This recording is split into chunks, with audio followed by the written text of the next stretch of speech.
Hi everyone, codex ডেভওয়্যার YouTube চ্যানেলে সবাইকে স্বাগতম। আজকে আমরা দেখব হচ্ছে সিএসএস ব্যাকগ্রাউন্ড সম্পর্কে। তাহলে চলুন শুরু করা যাক। আমি আছি আপনাদের সাথে মোহাম্মদ কাউসার।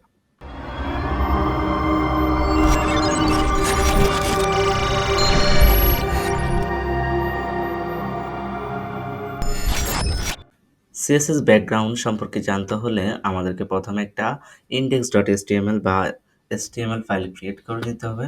সো আমরা এই জন্য HTML ফাইল ক্রিয়েট করে নিচ্ছি। আমরা দিলাম হচ্ছে ব্যাকগ্রাউন্ড ডট এসটিএমএল। সো আমরা ব্যাকগ্রাউন্ড ডট এসটিএমএল দিলাম, এন্টার দিয়ে সেভ করে নিলাম।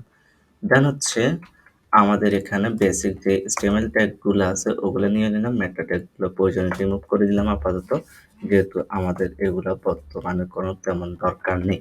সো আমরা এখানে কি করলাম, একটা ডিভ নিলাম, ডিভের ভিতরে একটা H1 নিলাম বা হেডিং ট্যাগ নিলাম।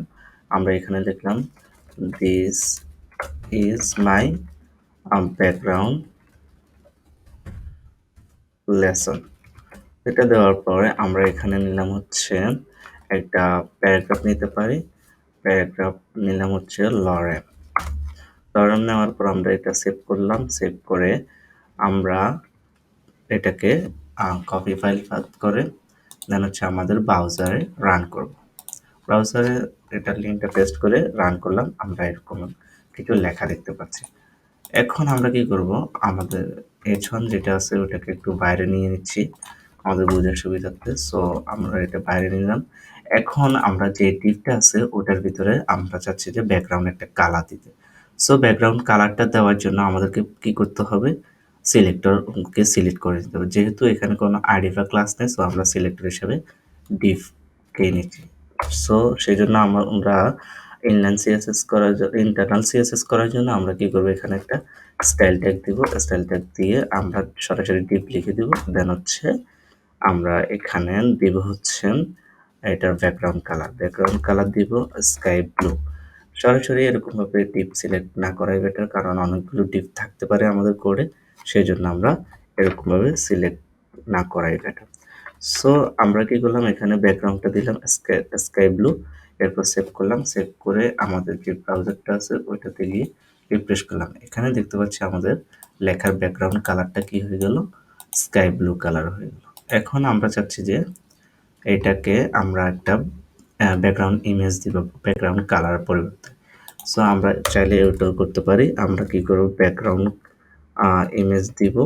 ইমেজের ক্ষেত্রে একটা জিনিস মনে রাখতে হবে, এটা হচ্ছে ইমেজের একটা ইউআরএল দিতে হবে। ইউআরএল দিলে আমরা ইমেজটা কোথায় আছে ওই জিনিসটা জানতে পারবো। সো আমরা কি করলাম, একটা আমাদের এখানে একটা ইমেজ ছিল। আমরা এখানে যদি সাইড ব্যাকটা দেখি তাহলে আমরা এখানে দেখতে পাচ্ছি যে আমাদের একটা ইমেজ আছে। সো ওই ইমেজটা নিয়ে নিলাম, নিয়ে আমরা কি করলাম, এটা দিয়ে দিলাম। এখন দেখি আমরা আমাদের এটা কি রকম আসে। সো আমরা ব্রাউজারে গেলাম, রিফ্রেশ করলাম, আমাদের এরকম একটা দেখা যাচ্ছে ব্যাকগ্রাউন্ড কাল আসছে, আমরা বুঝতেছি না ঠিক। সো সেই জন্য আমরা কি করলাম, এখানে আমরা উইথ অ্যান্ড হাইট দিয়ে দিলাম, উইথ 500, যাতে আমাদের ইমেজটা ভালোভাবে বোঝা যায়। হাইট দিলাম হচ্ছে 500 পিক্সেল। দেন সেভ করলাম। সেভ করার পরে আমরা এটাকে রিফ্রেশ করে নিলাম। দেন এটা এরকমভাবে একটা ইমেজ দেখতে পাচ্ছি, ঠিক আছে। এরপরে আমরা এটাকে আর একটা জিনিস করতে পারি, আর এটা হচ্ছে ব্যাকগ্রাউন্ড। আমরা করতে পারি হচ্ছে ব্যাকগ্রাউন্ড পজিশন দিতে পারি, অথবা আমরা দিতে পারি এখানে ব্যাকগ্রাউন্ড পজিশন ইমেজ সাইজ দিতে পারি। সাইজ হচ্ছে কন্টেন্ট। সো আমরা ব্যাকগ্রাউন্ড সাইজটাকে কেমন দিচ্ছি, কন্টেন্ট আকারে দিচ্ছি, মানে আমাদের কন্টেন্ট যতটুকু থাকবে ব্যাকগ্রাউন্ডও ততটুকু। সো আমরা এখানে দেখতে পাচ্ছি যে আমাদের কন্টেন্ট হচ্ছে এতটুকু, সো ব্যাকগ্রাউন্ডও এতটুকু আছে। এ দেখেন আমাদের কন্টেন্ট যতটুকু ব্যাকগ্রাউন্ড ততটুকুই আছে। সো এখানে আরেকটা জিনিস দেখতে পাচ্ছি যে আমাদের এই ছবিটা ২ বার রিপিট হচ্ছে। প্রথমে ওয়েলকাম টু কোডেক্স দেওয়ার, এখানে দেখেন আবার রিপিট হতে যাচ্ছে। এদিকে যদি জায়গা থাকতো তাহলে এটা আবার রিপিট হতো। সো আমরা এটা দূর করার জন্য আমরা দিব হচ্ছে ব্যাকগ্রাউন্ড আর রিপিট, এখানে নো রিপিট সেট করে দিতে পারি। তাহলে আমাদের কি হবে, এটা আমাদের এখানে যে রিপিটেশন হচ্ছে ওইটা দূর হয়ে যাবে। সো আমরা রিফ্রেশ করে নিচ্ছি, তাহলে আমাদের এটা দূর হয়ে গেল, ঠিক আছে। সো আমরা এখানে বুঝে নিলাম ব্যাকগ্রাউন্ড ইমেজ কীভাবে অ্যাড করতে হয় এবং ইমেজ অ্যাড করলে বিভিন্ন সমস্যার সমাধান কীভাবে করতে হয়। তাহলে আজকের এই ভিডিওতে এই পর্যন্তই। ধন্যবাদ সবাইকে।